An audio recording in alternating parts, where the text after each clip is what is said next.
A long time ago, deep in the west of Ireland, there was a dense forest, one that didn't appear on any map. People used to say it had a way of luring lost souls into its depths. One day, a young boy wandered into this mysterious place. The sun was about to set, and he had only 20 minutes left in his hands. Desperate to get out, he kept running. That's when he spotted a signboard. It read, "Point of no return." He paused for a moment, caught his breath, and then started running again. He ran without stopping, but no matter how far he went, there was no end to the forest. Suddenly, his eyes landed on the same signboard again. Just like that, similar signs were scattered all around the forest. Confusion crept in. His heart pounded against his chest as the eerie silence of the deserted woods made him even more uneasy. The sun finally set, and the birds had returned to their nests. Staying on the ground seemed too dangerous, so he decided to climb a tree. He climbed as high as he could, but just then, a branch snapped beneath his grip. He plummeted to the ground, hitting it hard. The pain was intense, so bad that he couldn't even stand. Struggling, he crawled toward his backpack and pulled out a knife. He had no choice but to wait for morning. But it wasn't going to be that easy. As darkness consumed the forest, strange and terrifying noises began to fill the air. Fear was written all over his face. Then out of nowhere, an unknown force grabbed him. What was the secret of this forest? Stay tuned to find out. A week later, we see a pet shop in a town in Ireland. A girl named Mina worked there. Tomorrow, she had to deliver a golden parrot to a zoo in Belfast.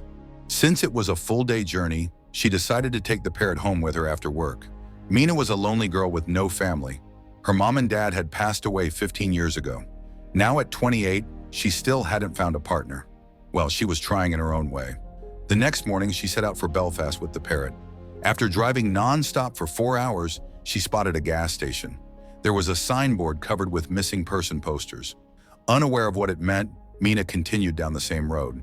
After refueling and taking a short break, she resumed her journey. A few hours later, according to Google Maps, she was only 100 kilometers from her destination. The road ahead was rough and surrounded by a dense forest. As soon as she entered the woods, the parrot started acting uneasy. The radio in her phone screen began flickering. Before she could figure out what was happening, the car's engine suddenly died and wouldn't start again. Mina stepped out and looked around. That's when she saw a signboard. As she walked closer, her heart skipped a beat. It read, "Point of no return." This was the same forest where that boy had been trapped. Hoping for help, Mina walked deeper into the woods, but there wasn't a single soul in sight. When she turned back to leave, she realized she was lost. Every tree looked the same. Exhausted from wandering, she finally sat down, unsure of what to do next. Just then, she heard footsteps approaching. Instantly alert, Mina turned to see a woman. But the moment their eyes met, the woman turned and ran in the opposite direction. Desperate for help, Mina chased after her. Running through the forest, she suddenly stopped in shock. In the middle of this dense wilderness, there was a shelter. She couldn't believe her eyes. The woman yelled at Mina, "If you care about your life, get inside the shelter in 5 seconds." Mina ran with all her strength and made it just in time. The shelter's door was shut tight. Inside, there were more people, and Mina was completely shocked to see them. Who were they? The woman's name was Madeline, the girl was Kira, and the boy was Daniel. Just like Mina, they were also lost souls trapped in this mysterious jungle. Madeline didn't mean to scare her. There was a reason behind it. Every morning they would go out searching for a way to escape, but before sunset, they had to be back inside the shelter. Because the moment the sun went down, the creatures of this jungle would come out. They called them the Watchers. Today, Madeline was already late, which is why she had to rush back. The Watchers would come every night after sunset to see them. If anyone was missing, they might try to break into the shelter. That's why, every evening, they had to stand in front of them and be counted. They were here now. Their eerie screams echoed through the jungle, and then the sound of clapping filled the air. The whole place trembled. It meant the Watchers were celebrating because they had spotted a new girl inside the shelter. But to Mina, all of this sounded like pure nonsense. The next morning, the others tried to stop her, but she refused to listen. She grabbed her parrot and walked off alone, determined to find a way out. Honestly, her parrot seemed smarter than her. It kept repeating, "Don't go to die." After walking for a while, she suddenly heard a deep voice calling her name. It was a little girl. someone Mina thought she knew. Fear took over her. Heart pounding, she ran as fast as she could. But after hours of wandering, she still couldn't find the end of this jungle. Exhausted, she finally collapsed on the ground. And then, a hand touched her shoulder. It was Madeline. She looked at Mina and said, "Don't lose hope. We've all tried to escape this jungle, and we've all failed. Maybe this jungle was designed to create hallucinations so that no one could ever escape." But Mina had one more thing to figure out. There were countless signboards like this, all placed in a circular path 6 hours away from the shelter. That meant the shelter was at the center, and if they tried to go beyond these signs, they wouldn't make it back before sundown. Who could have created all this? Mina asked curiously. The only logical guess was that the owner of the shelter was behind it. Sierra and Daniel had named him the Professor. Maybe he had been living in this jungle to study something, but they couldn't say for sure. Like every other day, they all returned to the shelter before sunset. After some casual joking around, Kira performed her usual evening dance for the watchers. She believed that if they saw her dancing, they would be pleased. The next morning, they set out again, carrying new hope. This time, Mina went with Kiara, and through her, she learned something new. The jungle was filled with hundreds of caves, all interconnected underground. Maybe that's where the watchers hid during daylight. Kira also spoke about her husband, John, who had left the shelter a week ago and never returned. It seemed he had tried his best to come back, but ultimately ended up climbing a tree. What happened to him after that? Kara had no idea. But every evening, she still hoped he would return. "So, how long have you two been here?" Mina asked with curiosity. They had been trapped here for nearly 5 months, while Daniel had been stuck for 8. Since John left, Daniel had to hunt for food. This had become their life now, because after all these months they hadn't even seen the Watchers, let alone figured out how to escape the jungle. Mina decided it was time to change that. She was determined to enter the caves. Daniel tried his best to stop her, but she wouldn't listen.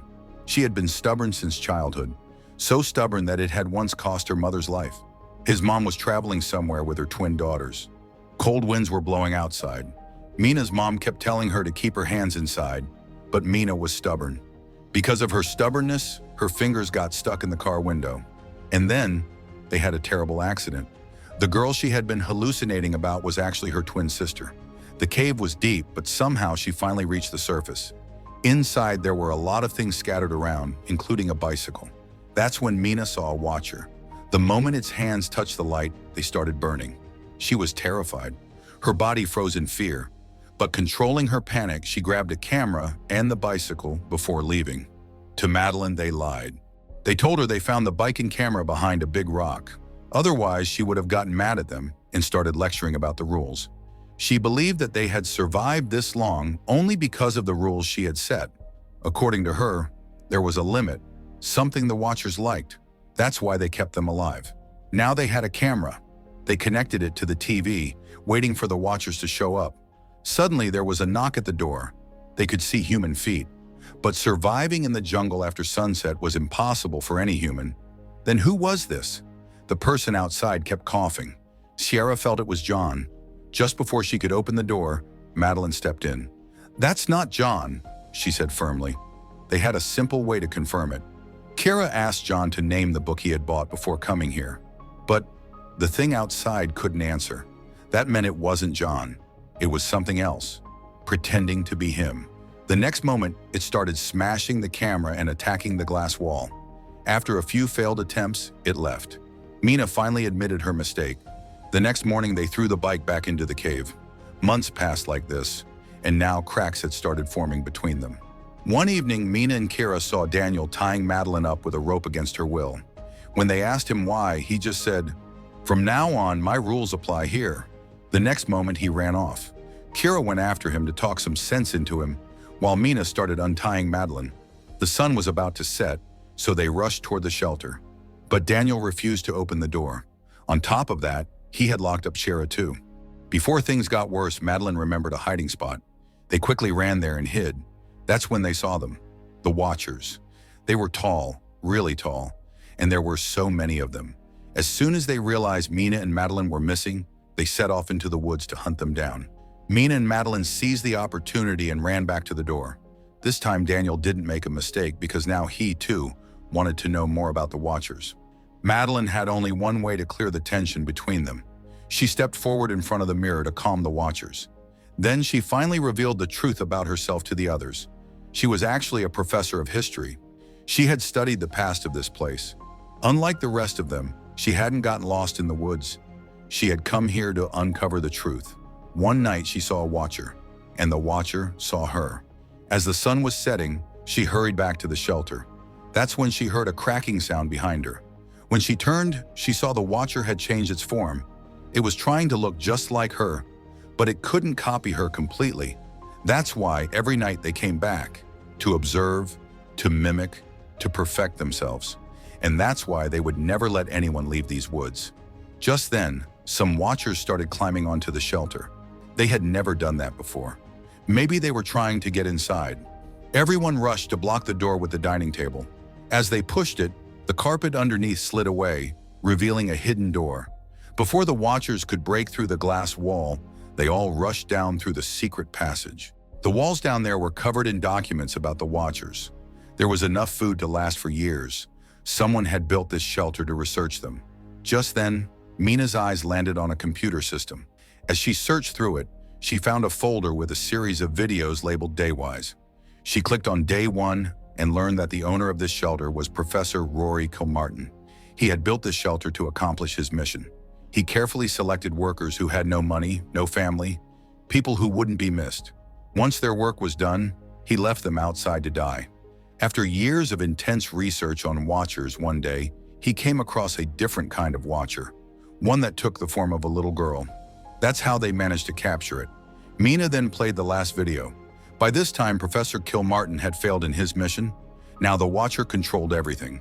They were nothing but puppets in its hands. In the end, after shooting the Watcher, the professor and his team decided to end their own lives. The research they had done was too dangerous for humanity. Some related information was also stored in their university office. So before dying, the professor made one final request to whoever was watching: destroy everything. Then he revealed an escape route. Near point 134, there was a river and he had a boat there. They could follow the birds to find it.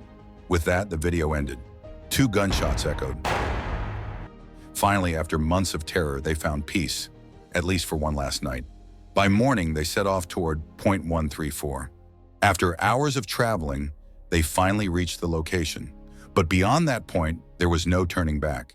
If they crossed it, they wouldn't make it back to the shelter in time. Still, they decided to take the risk. Whatever happens, happens, they thought. Mina freed the parrot, watching it take flight, and without hesitation, they followed. As they moved forward, they stumbled upon a strange-looking stone with carvings of fairies on it. Madeline had read about this in books. Thousands of years ago, fairies and humans used to live together. But then, changelings started using their powers to scare humans, leading to a brutal war between them. In the end, humans won, and the remaining fairies were locked underground forever. This stone was actually the door to that prison. After being trapped for centuries, the fairies had lost their magic and wings. They wanted it all back. Every evening they would return just to figure out how they lost their wings and powers in the first place. Through freezing cold, heavy rain, and countless obstacles, they finally got close to their destination. The sun was about to set, and the fairies were ready to break free. By then, the group had made it out of the forest and reached the river. Just as Professor had described, there was a boat waiting. Everyone ran toward it, except for Daniel. He heard John's voice calling for help and rushed to save him. That turned out to be his biggest mistake. The one in John's form wasn't him, it was a fairy. And before Daniel could realize it, the fairy killed him and took his form. But they still couldn't leave the forest yet. So Madeline, Mina, and Kara managed to escape safely. The next morning, they woke up in a secure place. After getting out of the river, they caught a bus and went their separate ways. But this wasn't the end of the story. Far from it. After everything she had been through, Mina finally reached home by evening. The next morning, she went to her university, where she found old documents about fairies. Professors' recorded tapes revealed a shocking truth. Fairies were originally wingless wild creatures. It was only after meeting humans that their golden era began. Some fairies even befriended humans and had children with them. And then everything changed. Children born from fairies and humans had immense powers. They could shape-shift into anyone, even perfectly mimic them. But when humans cursed the fairies and trapped them in the forest forever, historians assumed they had gone extinct. However, no historian ever confirmed it. Maybe the professor believed he could revive that extraordinary race by working with fairies, but he failed miserably. Right next to his office was his bedroom, where Mina discovered something that left her stunned. Meeting Chiara had now become crucial for her, so she immediately got her address and went to her house. Chiara was already expecting her. The moment they met, Mina said, "I need to show you something." It was about Madeline. She was the professor's wife and had passed away years ago. Then who was with him in the forest? Perhaps the professor had been researching fairies in hopes of bringing his wife back. He had captured a fairy, befriended it, and successfully created an identical version of his dead wife, Madeline. But he couldn't control her. That's why, when he tried to eliminate her that night, Madeline might have killed him instead. Meaning, Madeline was one of the Watchers. Unknowingly, they had brought a monster here. But one question still haunted them. If Madeline was a Watcher, how was she able to walk in daylight? Anyway, Mina had to send her back to the forest at any cost, which is why she had called her here. They were waiting for her when a car pulled up. But the person who stepped out wasn't Madeline, it was Chiara. That meant the Chiara Mina had been talking to all this time was actually the same fairy the professor had trained. The next moment, she transformed into John and knocked Chiara unconscious. Mina didn't even get a chance to escape. And that's when Madeline revealed her true identity. She was the most unique child of her kind. She could even walk in daylight. That's why everyone called her the Daywalker. However, despite countless attempts, she couldn't find a way out of the enchanted forest. Then one day she met the professor.